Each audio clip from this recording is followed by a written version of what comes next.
Well, hello, friends, and welcome to Boston.com's Cocktail Club. I'm Jackson Cannon, and in a moment, I'll be joined by Nino Geraci, bar manager at Grand 10 Bar in Boston, Massachusetts. Tonight, we're having a conversation about sustainable cocktails in the bar and at home, catching up on the local bar and restaurant scene, and of course, sharing some tips that pros use to make great drinks at home. First, I'm going to go through everything you need for the session, and of course, all the while, we're taking your questions from the chat. The first drink up today is an orange infused classic gin Collins. For this one, you're going to need your favorite gin, some lemon juice, simple syrup. I'm going to use slices of oranges to infuse my gin. Nino's made a great infusion that he's going to tell you all about. And then we're going to need to top that with soda and garnish with a slice of orange. And we're going to be riffing off the Hemingway Daiquiri in ways that you can make sustainable versions of it, regardless of where you are or what you have on hand. Of course, you will need light rum, some lime juice, and some grapefruit juice for this drink. I'll be using maraschino liqueur. Nino's going to take us through this great cranberry liqueur that he makes, and we're going to talk about other substitutions that work as well. And of course, from the advanced questions, Tim's asking, can the gin be substituted for in that first drink? And I would say, Tim, just say yes to that question every time you ask it. For me, when I'm subbing for gin, I like to use vodka or light rum. So either of those will work. Tequila might be a fun way to go too, if that's your bag. So for equipment, pretty straight ahead. I'm going to use a Collins glass for my long, tall drink, and I'm going to put my daiquiri on the rocks down in a big cup. But if you like to shake that straight up into a cocktail glass or do that on some ice that you've banged out into crushed, go for it. We also are going to need shakers for these. Both these drinks are going to get shaken up a bit in the course of being made. Strainers, I'm going to use a Hawthorne, and I'll probably be using a tea strainer on that Collins just because I'm shaking mine with chunks of fruit. So I'm going to want to get any of that out of there. Jiggers to measure with. Of course, we use these in the bar, 2 ounces over 1, 3/4 there with a half. And some nice little lines in there for other measures. We use this so we can make lots of different rounds quickly, efficiently, building different cocktails all at the same time. For you at home, just remember, if you don't have this, half a tablespoon is half an ounce. That's it, tablespoon, half an ounce. So if we say 1.5 ounces, that's 3 tablespoons, all right? Pretty easy. Just regular straight ahead ice. I'm gonna use my cutting board. I am gonna make one optional peel garnish with my Y peeler. But other than that, pretty straight ahead. Very excited for our guest tonight. Nino Geraci was born and raised in Watertown, Mass, where he resides to this day with his wife, Liz, and their 10-year-old Leah. A musician and outdoor enthusiast, he actually had no prior hospitality business experience before walking into the Grand 10 Distillery Bar in 2017.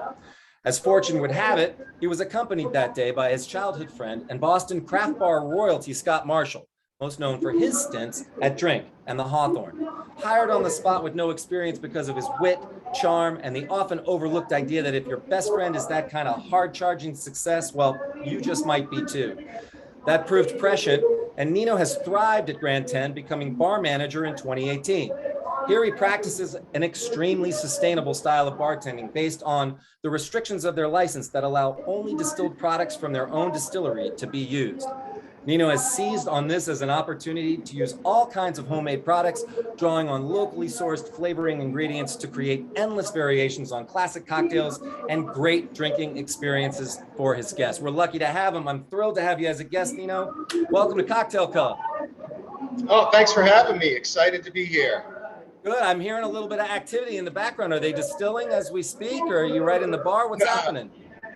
No, there's some patrons out in the bar. I'm actually back here in the distilleries. So hopefully they can keep it down for us for the awesome. No, it makes it feel like a party. Reminds me that we're open. Tell us a little bit more about the Grand 10 bar and some about the distilling operation, where you are for people who don't know. Absolutely. We're in South Boston on Dodd Ave. We opened the bar about 2012, and the distillery in 2012, and then the bar came about 5 years after that. And everything that we sell here comes off this still behind me, Adrian. And Yeah, Wait, that's what we have to use. Like, that's the name of the still, Adrian? it's an Adolf Adrian still, but we refer to her as simply Adrian. Do Yeah. you sometimes find yourself yelling at it like Rocky in, like That's actually the name of our 250 gallon still is Rocky. So we have Adrian and Rocky here. that's outstanding. So what are the core products that you guys are using there to get your guests so excited? Well, I would say at its core, this is a rum gin distillery. I think those are the two things that we do exceptionally well here. In addition to our apple brandy, I think they do everything really well here. I really enjoy the whole catalog at Grand 10. Well, there's nothing as sustainable as shopping local, and we'll get back to that probably a couple of different times today. But how far do you have to go to get gin to your bar working at the Grand 10 bar in front of the distillery there? Oh, yeah, about 40 feet. That's about as far as I have to go to get it. So definitely shrinking our carbon footprint on delivery and stuff like that. We had no problems, getting any spirits during the lockdown, that's for sure. So if people are interested in the distillery and learning more about it, are you guys doing classes again like you've done in the past? Yeah, well, we actually do a distillation class through Get On Site. So you can come here and get to learn the entire distillation process over a 4 or 5 week period. Awesome. So they can find that at the website? Yeah, I think there's a link on our website to Get On Site. Awesome. It's the name of the company, yeah. Well, I'm getting thirsty. Shall we make this first cocktail? Absolutely. Now, this is going to be a riff off of a Collins that's just, I'm going to use a little bit of fresh orange slices, whereas you're going to use this orange infusion. So while I'm slicing a few pieces of orange to put in, why don't you quickly tell people how you make that infusion there? Right, so we don't distill an orange flavored gin. So what I have to do if I want to have an orange flavored gin is actually infuse it with the peels. So I will take 6 bottles of gin, about a dozen oranges, peel those oranges, put them in with the gin with 12 cloves and a cup of sugar, and I'll let that sit for 2 weeks. And every day I'll just get in there and stir it up, and then strain it out, and then you have your orange gin. Awesome. Well, I'm going to do the kind of a la minute method. I'm just going to do 2 slices with fruit and peel right in, and I'm going to save 1 back for my garnish. Sure. And then after that, I'm going to load 1.5 ounces of gin.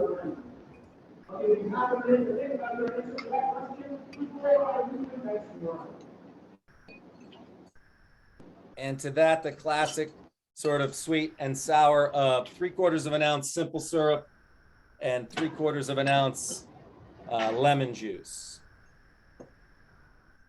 Right.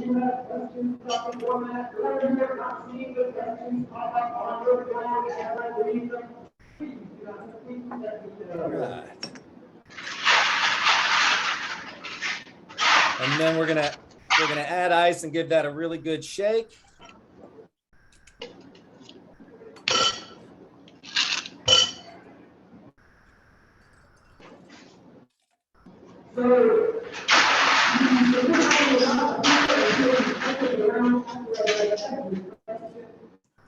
And here we go.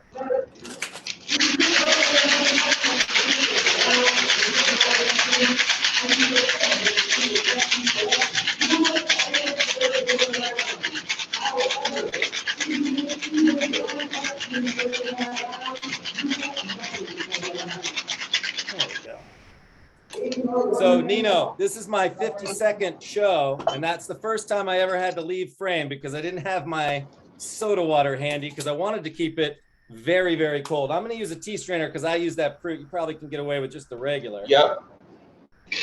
I'm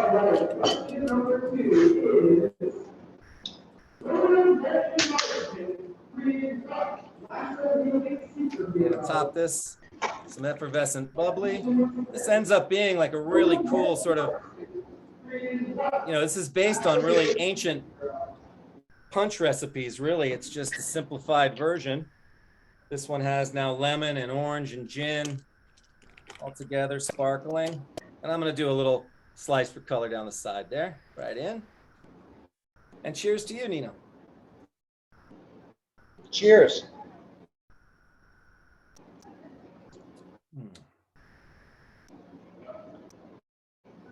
It's like a non-dairy creamsicle. Oh, it's so bright. The gin here, when all the oils that infuse into the gin, it's just so fresh and bright. It's amazing. That's awesome. So what of the other botanicals can you tell us are in the gin? I know American gins tend to pull back on the juniper, but it's there, right? Yeah, so that's what makes ours an American gin as opposed to a London dry. So, gin, juniper has to be the most dominant flavor. Otherwise, technically, you have flavored vodka. So what we do here is we bring the juniper down and let all the other botanicals kind of rise up and become part of the party themselves. Angelica root, which is we actually make a liqueur out of it. That's one of the botanicals we use. And usually in the distillation of gin, you're using some sort of citrus, whether it's lemon peel, orange peel. Where in New England, and we have all these cranberries down in Cape Cod, so that's what we end up using in our still rather than citrus, which definitely gives it a different finish. That's awesome. So have you done any drinks with maple syrup? A friend is asking, can they sub that in this? And I think absolutely, but I probably would use a little less because it's such a strong flavor and it has a nice high sweetness to it. I might use half an ounce. But have you done any gin cocktails with maple through the seasons there at Grand 10? I use maple syrup in some of our old fashions. That's where I like to use the maple syrup. I haven't really used it in any gin cocktails per se.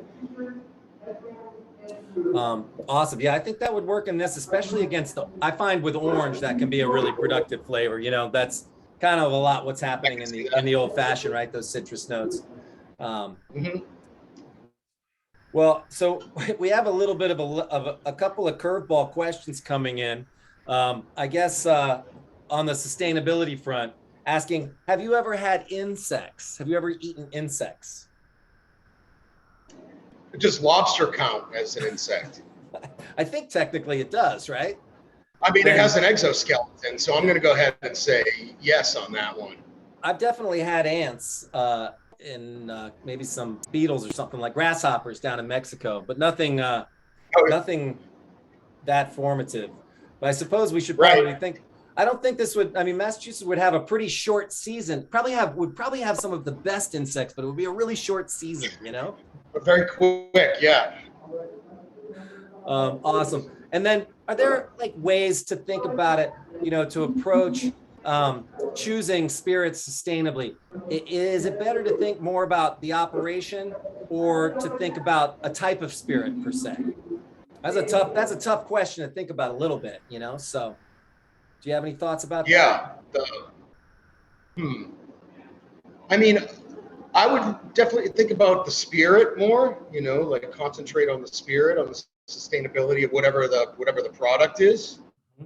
Does he have any examples of? Well, what's interesting to me is I think, it doesn't do distillers or in the aggregate any good to deplete a resource, right? They're in the business of replenishable resources. So, in the case of like Mexican spirits, that's been a real challenge because they take so long to grow and mature, and they're, but the companies that are selling those spirits are busy planting enough of them. So in that case, if you're approaching, say, that spirit, I think you really have to look at the companies involved and figure out who's doing things fairly and in a way that the people most knowledgeable about it think about it. I think, and that's a bit of a deep dive if that's your spirit. If you're into gin and vodka, first you want to find things you like, but you want to find them close to home, I think.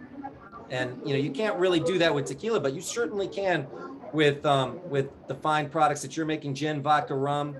There's a lot of distilleries regionally. Yes. Nobody wants to talk about how we probably have to get spirits into some kind of bag and box or some kind of lighter weight container plastic or something like that, because that's like talking about nuclear power when you're trying to fight global warming. It might work, but the audience is not really like ready for that news, you know? Right. So the simplest thing you can do is walk to a reputable place that you know is doing things cleanly and walk back with that great Wireworks gin. That's your thing. I hate to say it, but it's like that's the long and short of it, I think, you know? Yeah, without a doubt, definitely support local businesses, and there's so many great distilleries around here that are making fantastic products, and breweries for that matter. So here's a question coming on the chat, Nino, that sort of is getting into what we're going to deal with, kind of, or the question we're trying to bring up on our next cocktail. Somebody's asking about Campari and Aperol substitutes. Now, this must be something you have had to face down. It's a monster, right? There's a very specific flavor profiles, but you don't have access to them. So what can you tell people about how to bring kind of those bitter flavors alive if they want to shop closer to home?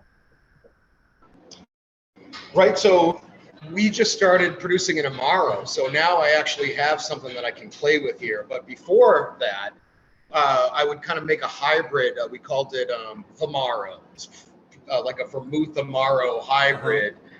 And yeah, and we just had to find a way around, just to find that bitter component so we could make, cocktails that kind of were similar to Negronis or whatever they were looking for. So you would look to would you look to like an herbal component, or how would you, were you messing with any of those constituent, like actual bittering agents that people use, or is that? Oh yeah, we have there's a recipe that I would follow for the Famaro, and it's got a bunch of stuff in it. Off the top of my head, I can't remember it right now, but like it's definitely got that and all those kinds of things. Yes, exactly. Well, that's awesome. I'm glad that they heard you and are making an Amaro that you can make some of your, Manhattan variations and such with. Absolutely, yeah. Or sours. So kind of along those lines, the next, you had mentioned that, the thrust of what you guys are doing is gin and rum. One of the great cocktails in rum is the daiquiri. One of the fun variations is the Hemingway Daiquiri. And you and I, when we were talking about this, we sort of landed on like, you do this version with a pretty radical departure, but at the same time, it kind of opens the door to sort of the endless variation that you can have on sort of that accent ingredient in a drink like this. So we're going to do something a little weird. We're going to kind of make two different drinks at the same time. But why don't you lead us through that?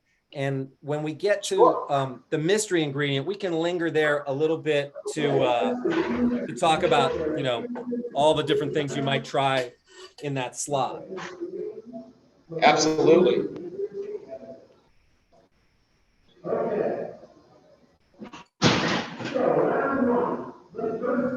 So the Hemingway Daiquiri, or our riff, we call the Weekend at Ernie's. Nice. Start with 1.5 ounces of our overproof white rum.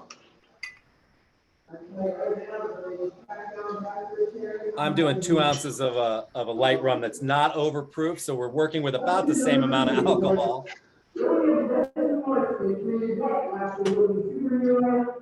And this is where I use the cranberry liqueur, which starts as this rum right here, but then is steeped in cranberries and aged in used Cabernet Sauvignon barrels for up to a year. And we're going to add 3/4. All right, so we're going to put the ingredients for that ingredient out there. I'm going to use the classic 1/2 ounce maraschino liqueur, but we're going to drop in the chat the recipe for that cranberry liqueur. Of course, you can, if you want to check and see how you did when you made it, you can go taste Nino's directly over the bar at Grand 10. Where are you now? 1/2 ounce of grapefruit. 1/2 ounce of grapefruit juice.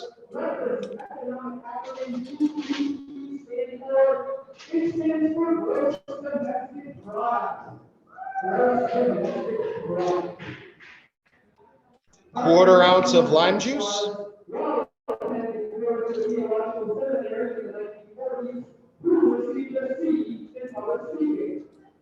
That person was Martin Luther King Jr. Martin Luther King Jr. He said, Martin Luther King, I accept it.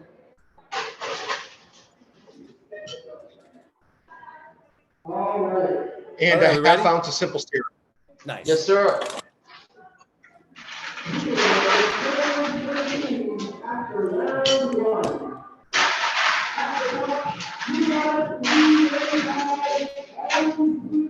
Right, so you didn't put any simple in your. So my maraschino liqueur is 2 parts maraschino to 1 part simple syrup. So I actually did put a tiny sprinkle in there.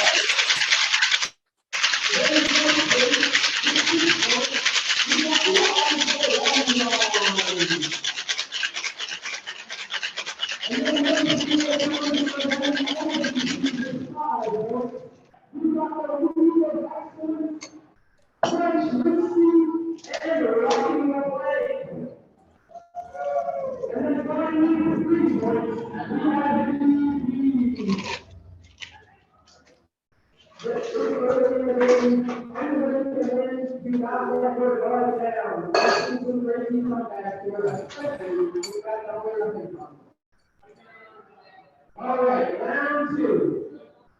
Round two is our picture round. Okay. I made a little twist before I juiced my grapefruit. Just a little twist to kind of put a little something in there. But cheers, Nino. You Cheers. making one too? Yeah, I was gonna go ahead and join you. I'll do an orange twist. I like a little bit of that perfume over the top. Wow, the color on yours from that cranberry liqueur is so Yeah. inviting. Mm. Well, I know we're drinking 2 different cocktails, but this is such a sophisticated play of like the bitter, floral, sweet characteristics of the cherry, and you have that with local cranberry. How often do you guys make that during the course of the year? Oh, that's a great question. Probably a few times. It's very rare that I see it because it's actually the rum that gets distilled. So it's the same technique that we do for this rum. And then what they do is they steep it and then put it in the barrel. So I probably see the rum getting distilled. I don't see it getting steeped and getting put in the barrels as much.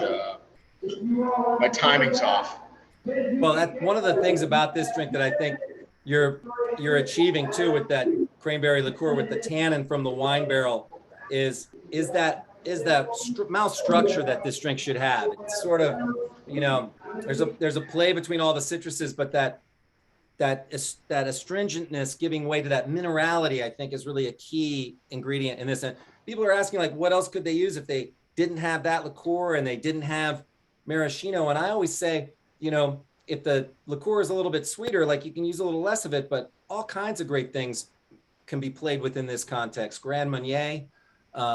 Yes. I've done this with amaretto, and you would think, why would that work? But if you think about some of the tiki drinks, there's a lot of almond that goes against lime and grapefruit, and it's very pretty. You could actually, I got a crazy one for you. You could use Fireball, and you would be entering into that tiki relationship of cinnamon and grapefruit. But just a tiny bit, just that half-ounce marker is enough to kind of. Go on. I'm sorry. I just made some black currant liqueur. So cassis, I think, would be a perfect because it's got that tartness just like the cranberry does. Yeah, absolutely. That's incredible. I'm going in for another. Never get tired of this one.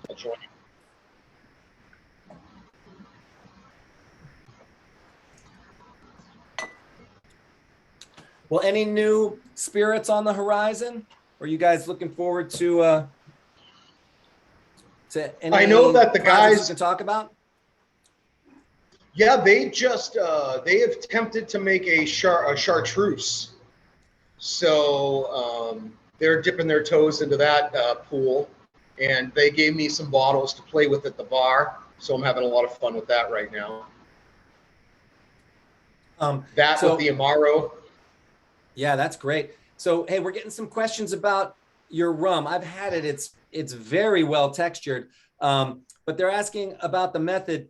Can you tell them a little bit about Adrian? Looks like a combination pot and column to me. Yeah, Can you a tell them a hybrid little bit still. about? Can you tell them a little, because so this is one of those questions: are you using a pot still or a column? And it's yes is the answer. But can you tell people, like, because it's right behind you, just give them a real quick tutorial on exactly what happens in a hybrid like that. Oh, absolutely. So over here, it's the same as any other still, right? The spirits rise up and hit the bulb, but then what happens is it travels down here and it makes the journey up this column. And the distillers can actually close those ports down and concentrate the distilling at each one of these ports. So it basically recreates what's happening here at each one of these spots, and allowing more copper surface area to touch the distillate, which is copper pulls sulfur and bad flavors out of spirits. That's why copper stills are highly sought after. They make flavorful spirits. Yeah. Yeah, there's only one bad ingredient, right? It's sulfur, and copper's the only way to get it out. Yep. So we're going to drop, we're getting a question to drop the cranberry liqueur instructions into the chat. We're going to do that. Any other more information about when people come to visit the bar? Obviously, it's probably at night. There's great things happening, trivia and lots of other fun, exciting stuff to do. But can they make appointments to actually take a tour of the facility as well? Is that something that you guys are doing? Absolutely. Yep. Fridays, Saturdays, and Sundays, we offer tours and tastings. So you can do a tour, and then you taste 3 of the spirits, and then we finish up the tour and go out and have cocktails in the bar. It's a lot of fun, actually. That sounds terrific. Hey, we're getting some really quick kind of small questions I think you'd love to answer. One is, what is your favorite drink off your menus that you've done with your gin? Oh, the Flying Dutchman is one of my favorites, and it uses the orange gin. But one of my absolute favorite is just the bee's knees. I just love the classic bee's knees. It's so simple and it's just delicious. It's one of my favorites. You know what, that drink turns on a very simple recipe of lemon and honey, and you have 2 chances really to be very careful in your ingredient choice and choose a responsibly made honey and a great local gin. And your guys is really scintillating in that cocktail. Really, the measure of a good spirit is really how well it sits in something that simple. And I can tell you from my own personal experience that he's hyping that classic next to his favorite creation because the gin just shows so well in that. Another question: where's your favorite bar besides yours to have one of your have your gin in a cocktail in town? Yeah, I would go down to Moonshine down the street, Moonshine 152, and they actually made a drink with our fire puncher that I liked a lot. But I would go get a bee's knees over there too every now and again.